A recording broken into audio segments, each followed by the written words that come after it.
Oke, ini paruh akhir obrolan malam edisi kali ini. Mas Arwani Tomafi, Sekretaris Jenderal P3 kembali bergabung. Selamat malam Mas, terima kasih sudah kembali join. Jadi pertanyaan saya adalah tadi, Mas kalau sempat dengar adalah bagaimana strategi P3 untuk bisa merebut undecided voters, merebut hati para pemilih yang belum menentukan pilihan lumayan besar 20%. Ke depannya masih ada waktu 1 tahun 3 bulan. Ya, jadi saya sudah sampaikan bahwa kekuatan para caleg dan juga posisi konsolidasi yang akan dilakukan oleh partai politik, termasuk dalam hal ini P3 akan menentukan itu loh. Ya, kita juga sudah melakukan kegiatan bedah dapil di seluruh provinsi sambil juga kita melakukan survei dapil dan kita sudah melihat potret yang paling mendekati ya bacaan terkait dengan peta kekuatan partai-partai di masing-masing dapil. Kita sudah melakukan survei di masing-masing itu dan alhamdulillah pergerakan partai bagus di beberapa titik ya tempat dan insya Allah kalau melihat pergerakan para bakal caleg di beberapa daerah juga insya Allah itu akan memberikan optimisme kita P3 akan bisa lebih baik lagi di 2024. Baik, itu harapannya. Nah, sekarang saya bagi rata sisa durasi kita ke Mas Saidiman dan juga Mas Ade. Ke Mas Saidiman dulu. Mas Saidiman, potensi atau faktor apa yang bisa paling menentukan dalam konteks mengatur elektabilitas sebuah partai politik dalam kurun waktu tersisa lumayan singkat 1 tahun 3 bulan?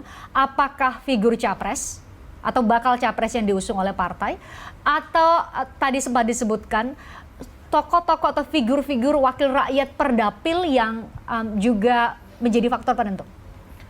Iya, di dalam pengalaman pemilu kita, faktor utama kekuatan paling utama dari satu partai itu adalah ketokohan.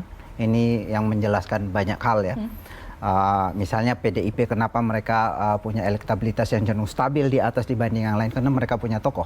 Ada Megawati Soekarno Putri yang populer, ada Joko Widodo, kemudian ada Pak Ganjar Pranowo di sana sangat populer. Jadi itu yang menjelaskan. Nah kalau ini berhasil kalau satu partai misalnya punya tokoh semacam itu, saya kira itu yang bisa menentukan. Nasdem saya kira sudah berada di jalur yang benar dalam rangka mencari tokoh yang kira-kira bisa mengangkat suara Nasdem, walaupun kita saksikan belum terjadi. Tapi saya kira kalau kita lihat polanya selama ini itu sudah berada pada jalur yang sebetulnya benar ya, mencari tokoh yang bisa, figur yang bisa memberikan insentif. Ya, bisa memberikan insentif. Yang kedua kita juga menyaksikan bahwa faktor image partai juga penting ya. Kemudian yang ketiga tentu saja caleg-caleg yang ada di bawah yang bergerak. Tapi saya harus memberi catatan bahwa kalau kita lihat dalam survei-survei dapil yang dilakukan SMRC, kita melihat bahwa caleg-caleg kita tampaknya masih cukup jauh dari harapan.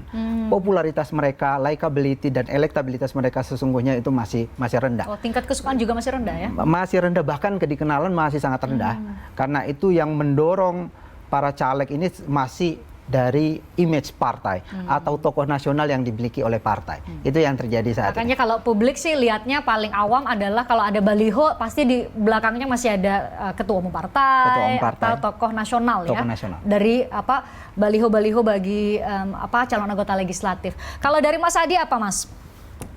Ya, saya ingin menambahkan bahwa kampanye politik dan sosialisasi yang dilakukan oleh partai dan calon menjadi dua variabel penting yang bisa meyakinkan swing yang kemudian sampai saat ini belum menentukan pilihan politik. Kenapa misalnya P3 itu belum maksimal misalnya dari berbagai survei? Karena kita tahu sosialisasi yang dilakukan oleh P3 tidak semasif dan tidak seagresif yang dilakukan oleh Perindo dan Demokrat misalnya, yang sudah kurang lebih 2-3 tahun ini melakukan sosialisasi, bikin billboard, bikin baliho dan seterusnya. Jadi Bang Arwani Tomafi ini kalau kita jalan-jalan ke berbagai tempat, spanduk-spanduknya nggak kelihatan. Yang ada itu spanduk Perindo gitu ya, kemudian Partai Demokrat dan semacamnya. Itu menjadi variabel penting. Nah, kalau Nasdem itu terbantu sebenarnya tersosialisasi dengan baik ketika mendeklarasikan Anies. Jadi sekalipun publik saat ini masih banyak yang belum menentukan pilihan politik, tapi orang mulai terkonfirmasi, terkoneksi bahwa Nasdem punya jagoan namanya Capres Anies Baswedan. Minimal orang mulai tahu bahwa satu-satunya partai yang deklaratif mendukung Anies saat ini adalah Nasdem, bukan yang lain. Itu penting sebagai medium sosialisasi dan kampanye. Tapi bagi saya, karena pertarungan di 2024 ini adalah kubu pemerintah non koalisional pemerintah yang kita sebut sebagai antitesa, maka sangat penting antitesa dari pemerintah saat ini itu juga menjadi penting untuk direbut ceruk pemilihnya, fresh ya. Kalau kita melihat poros perubahan politik, misalnya ini disebut ada Nasdem, ada PKS dan Demokrat dan Anies. Sampai saat ini saya belum melihat diferensiasinya secara signifikan. Partai ID ya?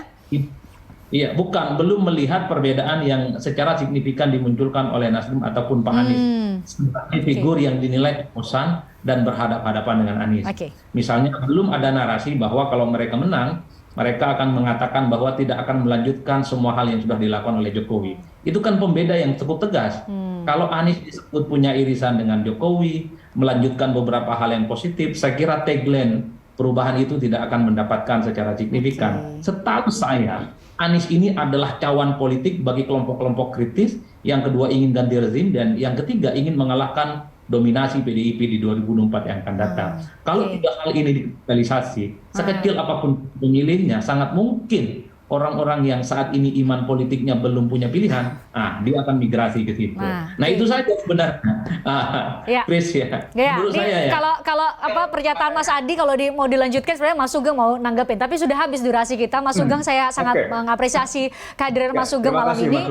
Terima kasih sudah ikut mencerahkan pemirsa kita semua yang punya ini kan frekuensi publik ya. Jadi kita coba gunakan untuk kembalikan kepada rakyat yang punya hak frekuensi publik, termasuk frekuensi publik yang dimiliki Sawabi TV. Terima kasih Mas Sugeng, Mas Arwani, terima kasih Mas Saidiman, terima kasih sudah menemani saya di studio, jadi saya nggak sendiri. Mas Adi, kapan-kapan datang lagi ke studio ya. Terima kasih sudah sering-sering sekali bergabung di obrolan malam. Terima kasih juga buat Anda yang sudah nonton kami. Saya Christian Grich. Besok kita jumpa lagi, besok kita ngobrol yang lain lagi ya.